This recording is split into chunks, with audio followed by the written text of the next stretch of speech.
राजकारणाचे बाळकडू घरातूनच मिळालेल्या माजी उपमहापौर अविनाश लाड यांच्या कन्या 22 वर्षीय सोनवी अविनाश लाड यांनी प्रभाग 17 क मधून आपल्या पहिल्याच निवडणुकीत विजयाची उंच झेप घेतली आहे.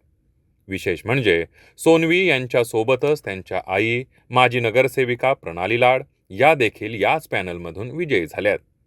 आता महानगरपालिका सभागृहामध्ये आई लेकीची ही अभूतपूर्व जोडी जनसामान्यांच्या प्रश्नांसाठी आवाज उठवताना दिसणार आहे.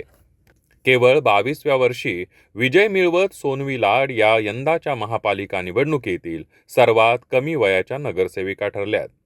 उच्च शिक्षित असलेल्या सोनवी लाड यांना राजकारणाचं बाळकडू घरातूनच मिळालं असून पदवी शिक्षण पूर्ण केल्यानंतर समाजकारणाच्या ओढीनं त्यांनी निवडणुकीच्या रिंगणात धाडसी उडी घेतली. त्यांच्या विचारांची स्पष्टता, आत्मविश्वास आणि तरुणाईचा उत्साह याला मतदारांनी भरभरून प्रतिसाद देत त्यांच्यावर विश्वास व्यक्त केलाय. आता ही तरुण नगरसेविका महानगरपालिका सभागृहात आपल्या कार्यकर्तृत्वानं आणि मुद्देसूद भूमिकेनं कितपत ठसा उमटवते याकडे सर्वांचं लक्ष लागलंय.